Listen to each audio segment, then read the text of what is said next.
Greenland पर कैसे Putin ने ट्रंप का साथ दे दिया है और ट्रंप का साथ आने वाले समय में दुनिया की किस तरह से जियोपॉलिटिक्स को बदल देगा। यह साथ बहुत ज्यादा मायने रखता है क्योंकि अमेरिका वापस से अपने आप को बिग बनाने जो निकल पड़ा है।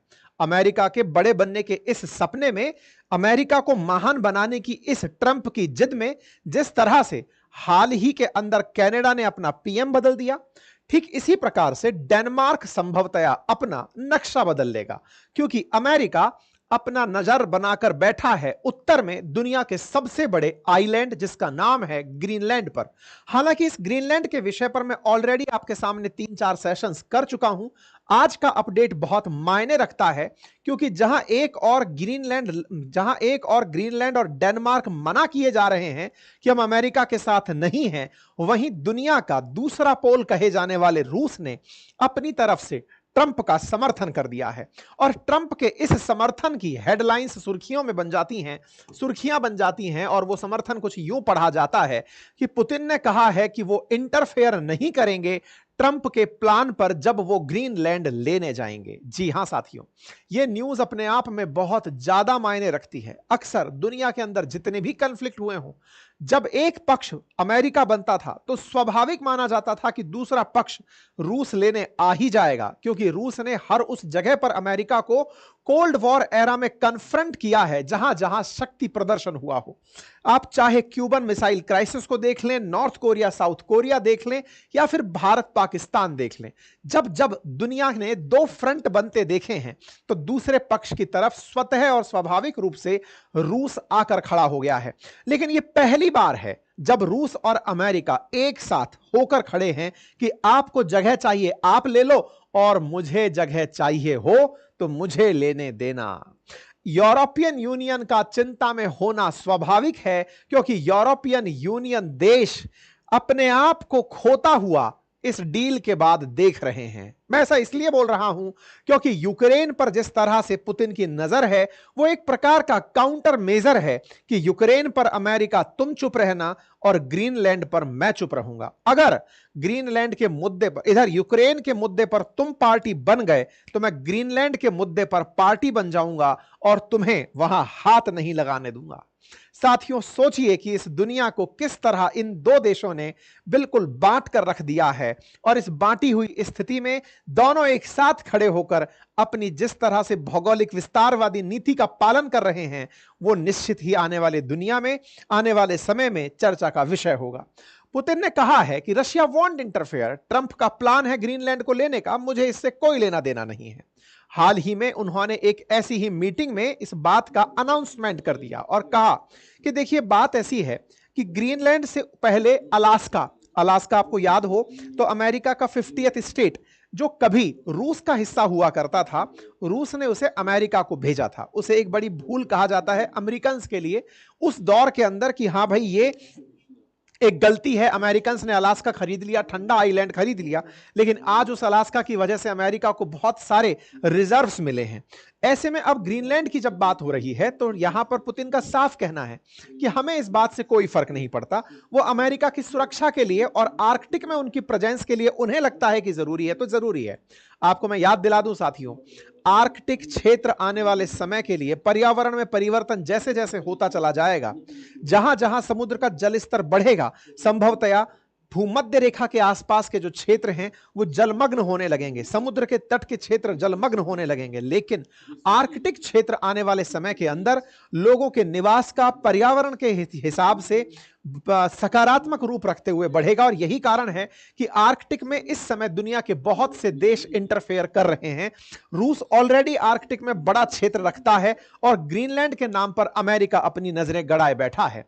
यह बात अपने आप में बहुत मायने रखती है क्योंकि यह वाला पूरा क्षेत्र रूस अपने साथ रखता है। अमेरिका इस क्षेत्र में या तो कनाडा को झांप ले या फिर ग्रीनलैंड को। कनाडा को 51 स्टेट होने का तो ऑफर दे ही दिया है और ग्रीनलैंड से कह दिया है कि तुम्हारी सुरक्षा ये डेनमार्क वाले कर नहीं पा रहे हैं तो मुझे इस जगह को लेना होगा।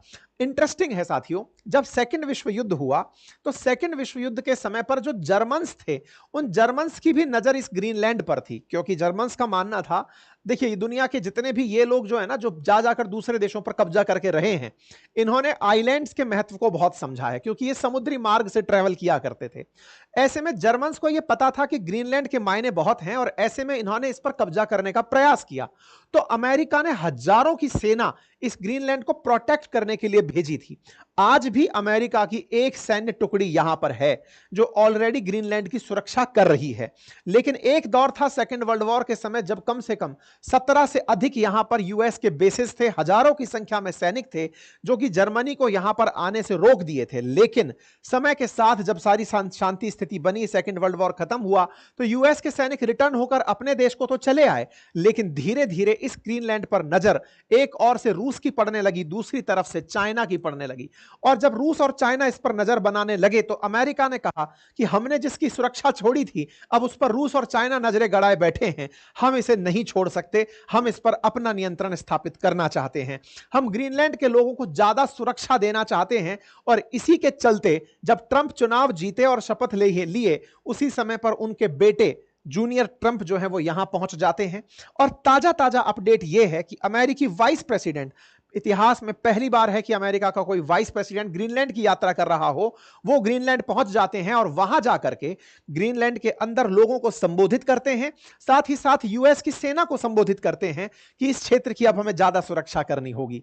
साथियों, ग्रीनलैंड लगभग 56,000 लोगों का एक निवास स्थान है, बड़ा एरिया है, लगभग 2.17 मिलियन किलोमीटर स्क्वायर में फैला दुनिया का सबसे बड़ा आइलैंड है, पूरी तरह से बर्फ से ढका हुआ है, 56,000 की पॉपुलेशन यहां रहती है।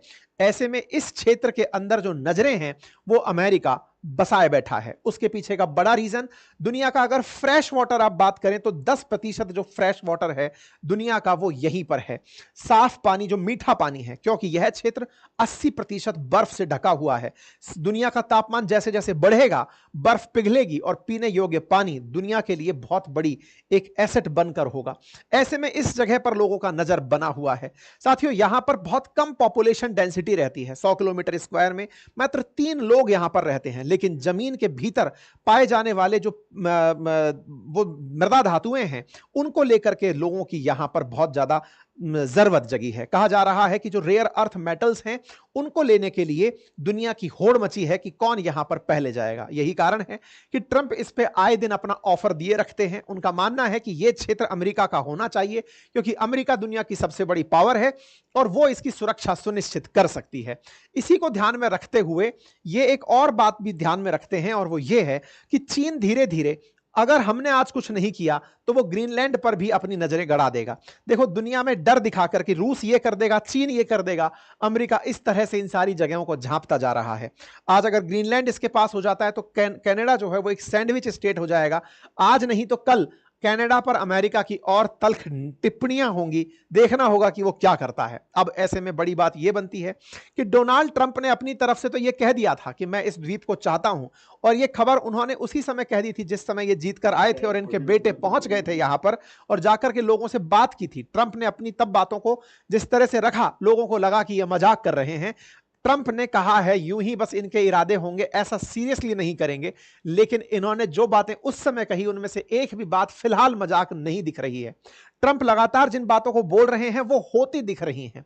यूरोपियन यूनियन ने अपनी तरफ से ये खूब धमकी भरे अंदाज में कह दिया कि हम इसे बर्दाश्त नहीं करेंगे, लेकिन मजबूरी है यूरोपियन यूनियन देशों की कि वो अमेरिका के साथ में ही नेटो मेंबर्स हैं, और नेटो कंट्री होने का नुकसान उन्हें यह है कि ये संयुक्त रूप से ही किसी से लड़ने जाते हैं, और उसमें अमेरिका सबसे बड़ा हिस्सा रखता है। नेटो के कुल बजट का 20% के आसपास बजट अमेरिका देता है। ऐसे में नेटो कंट्रीज बिना यूएस के कुछ नहीं है, तो ये ग्रीनलैंड की सुरक्षा कैसे कर पाएंगी, यह अपने आप में डेनमार्क के लिए भी एक बड़ा सवाल बना हुआ है। और ऐसे में रशिया के बारे में यह कहकर के ट्रंप ने कि भाई मैं नहीं तो रशिया वाले आ जाएंगे, आज पुतिन ने यह साफ कर दिया कि मैं उस प्लान में कहीं नहीं हूं, और अगर अमेरिका चाहता है तो मैं उनके साथ हूं, वो जाएं और इस जगह को लें। अब बात यह आती है कि ग्रीनलैंड को लेकर के ये जितनी भी चीजें चल रही थी, ऐसे में डेनमार्क का क्या हाल है, डेनमार्क क्या मानता है। तो देखिए हुआ क्या, अभी ताजा ताजा जेडी वेंस जो अमेरिकी उपराष्ट्रपति हैं, ये जाकर के यहां पहुंचे, ग्रीनलैंड पहुंचे, और वहां जाकर के ग्रीनलैंड में उन्होंने शुक्रवार और शनिवार के दिन अपने 2 दिवसीय प्रवास में यहां लोगों को बड़ी उम्मीदें जताई। अपनी सेना का जो बेस है, उस सेना के बेस पर पहुंच करके इन्होंने पिटफिक नामक स्पेस फोर्स है इनका, वहां जाकर के उन्होंने सेना को संबोधित किया और कहा कि हमारी प्राथमिकता है कि हम इस जगह की सुरक्षा करें। डोनाल्ड ट्रंप जूनियर ने जेडी वेंस के इस यात्रा को जो कल परसों हुई, इसे काफी बढ़िया से एंडोर्स किया। यहां केवल जेडी वेंस नहीं थे, उनके साथ में अमेरिका के एनएसए भी थे, जिनके ऊपर हाल ही में चैट लीक होने का आरोप लगा था, लेकिन ये अभी तक बचे हुए हैं। जेडी वेंस और ये साथ में यहां थे, इसका मतलब ये तो साफ है कि ग्रीनलैंड को लेकर अमेरिका काफी सीरियस है और वो इसे छोड़ने की स्थिति में बिल्कुल नहीं है। जेडी वेंस यहां पर पहुंच करके एक ही लाइन बोलते हैं कि देखो भाई, दुनिया वालों ने, यानी दुनिया से मतलब उनका डेनमार्क से था, कि डेनमार्क ने ग्रीनलैंड के लिए कुछ खास नहीं किया है, और डेनमार्क ने जब ग्रीनलैंड के लिए खास नहीं किया है तो अब हमें करने की जरूरत है, हम उसे किसी और के लिए नहीं छोड़ सकते। इन्होंने अपनी तरफ से साफ किया कि एक समय था जब अमेरिका ग्रीनलैंड की हिफाजत करता था, और जब से हम लोग यहां से हटे, हमने सोचा कि ग्रीनलैंड डेनमार्क ग्रीनलैंड की बढ़िया सुरक्षा करेगा, लेकिन इन्होंने इसे यूं ही छोड़ दिया। आज रूसी जहाज या चाइनीज जहाज आकर किनारे खड़े हो जाते हैं, इसकी सुरक्षा का क्या होगा? अब इसके इस बयान के बाद में डेनमार्क की क्या प्रतिक्रिया रही? डेनमार्क ऑब्वियस सी बात है कि इस बात से चिढ़ेगा, तो ऐसे में डेनमार्क की तरफ से कल एक अपना स्टेटमेंट आता है। इनके विदेश मंत्री बोलते हैं कि देखो साहब, हमें यह आपका स्टेटमेंट तो बर्दाश्त नहीं है, लेकिन हां, हम आपके साथ मिलकर ग्रीनलैंड की सुरक्षा के लिए तैयार हैं। इन लोगों के ऊपर अब तरस आता है। तरस क्यों आता है, अब उसको समझने का प्रयास कीजिए। साथियों, ये वो लोग हैं जो कभी अमेरिका के साथ होकर दुनिया पर बहुत बुरा बरसा करते थे। मतलब दुनिया के केस पे अगर कहीं भी इनसे कोई पूछे मानवाधिकार पर बोलो, तो धाएं धाएं धाएं अपनी तरफ से 4 डायलॉग मार दिए। ये वो लोग हैं, स्कैंडिनेवियन कंट्रीज वगैरह, ये जो देश हैं, इन देशों की एक बहुत बड़ी नीति रही थी कि दुनिया को यह दिखाना कि देखो सब, हम तो केवल और केवल लोगों के विकास पर फोकस करते हैं, सुरक्षा पर फोकस नहीं करते हैं, क्योंकि अमेरिका हमारा देश है, अमेरिका हमारे साथ है और वो हमारी सुरक्षा में साथ है। आज उसी अमेरिका ने इनका घर लूट लिया। ऐसे में ये लोग बोल क्या रहे हैं? ये अपने बयान में बोल यही रहे हैं कि देखो, आप ये कहते हो कि हम लोग वहां की सुरक्षा नहीं करते, तो साहब हम आपको बता दें, हमने हाल ही में ग्रीनलैंड की सुरक्षा के लिए बजट बढ़ाया है, और सच भी है। पिछले हफ्ते इन्होंने $2 बिलियन का बजट लॉन्च किया है ग्रीनलैंड के लिए, जिसमें ग्रीनलैंड के अंदर शिप्स भेजे जाएंगे, ड्रोन्स भेजे जाएंगे, पर्सन्स भेजे जाएंगे, पर्सनल्स, आर्मी पर्सनल्स भेजे जाएंगे जो ग्रीनलैंड की सुरक्षा करेंगे, नंबर 1। दूसरी बात, इन्होंने कहा कि अमेरिका तो हमारे साथ नेटो कंट्री है, तो हम मिलकर के सुरक्षा करेंगे ना। हम ये क्यों मान रहे हैं कि ये केवल डेनमार्क की सुरक्षा है? हम आपके साथ हैं, और आपके साथ हैं, और नेटो कंट्री होने के नाम पर अगर किसी ने ग्रीनलैंड पर नजर उठाकर देखी तो हम उसका साथ मुकाबला करेंगे। हम तो साथ हैं ना सर। तो वो अमेरिका यही तो बोल रहा है कि नालायकों, मैं तुम्हारे साथ इस मामले में नहीं हूं। अगर कोई आउटसाइड नेटो आकर तुम पर हमला करेगा तो मैं साथ हूं, लेकिन अगर मेरी ही नजर तुम्हारे सामान पर आ गई है, तुम्हारी जमीन पर आ गई है, तो ये मेरा होगा। अब इसमें कोई आर्ग्यूमेंट नहीं है, और वही अमेरिका इनके साथ करता चला जा रहा है। खैर, अब ट्रंप इस बात पर पूरी तरह से खड़े हैं कि भाई मैं तो इस जगह को लेकर रहूंगा, यूएस की मिलिट्री आने वाले समय में यहां पहुंच जाएगी, ऐसा लग रहा है। मैं ऐसा क्यों कह रहा हूं? जेडी वेंस निकलकर जैसे ही आने वाले थे, उसी समय पर ट्रंप ने एक वीडियो शेयर किया, और उस वीडियो में याद दिलाया कि देखो कैसे एक समय पर यह क्षेत्र नाजियों की नजर में था। यह ट्रंप के द्वारा शेयर किया गया वीडियो है कि नाजी लोग जो थे, यानी जर्मन्स जो थे, वो इस ग्रीनलैंड पर कब्जा करने आ रहे थे। तब अमेरिकी सेना ने जाकर हजारों की संख्या में ग्रीनलैंड का डिफेंस किया था। तो ग्रीनलैंड तो हम लोग चाहते ही हैं कि किसी और के पास ना पहुंचे। एक समय पर जब हमने नाजियों से बचाया, तो आज हम चीनियों से नहीं बचाएंगे इसको, और बचाने के नाम पर हम यहां पर ज्यादा अच्छे से रहेंगे। जेडी वेंस बोले कि ट्रंप साहब, आपने एकदम सही कहा, मैं जस्ट अभी वहां से होकर आ रहा हूं। ये लोग आपस में भी बतिया रहे हैं, पब्लिक को बता बता करके, मिलियंस में लोग देख रहे हैं, यानी कि उन्होंने फुल मोमेंटम बना रखा है कि इन्हें ग्रीनलैंड चाहिए। और जब इन्हें ग्रीनलैंड चाहिए, तो इस बात का मैसेज लोग भी अच्छे से समझ रहे हैं कि अमेरिका तो ग्रीनलैंड ले जाएगा, लेकिन यूक्रेन लुट जाएगा। और ये ना केवल यूक्रेन लुटेगा, बल्कि आसपास के जितने भी देश हैं, एस्टोनिया, लातविया, लिथुआनिया और ये पोलैंड, ये कहीं ना कहीं रूस के कब्जे में आते चले जाएंगे। रूस वापस से सोवियत रूस बनने की तरफ बढ़ रहा है, तो अमेरिका अपने आप को बढ़ाते हुए एक तरफ ग्रीनलैंड तो नीचे की तरफ निकल के पनामा तक जाने की सोच रहा है। बीच में सैंडविच स्टेट कनाडा, देखा जाएगा कि उसका क्या होता है। ऐसे में इन दोनों ने दुनिया को जिस तरह से बांटा है, उसे देखकर यह लग रहा है कि ये दोनों एक दूसरे के नजदीक आकर दुनिया का खेला खेल रहे हैं।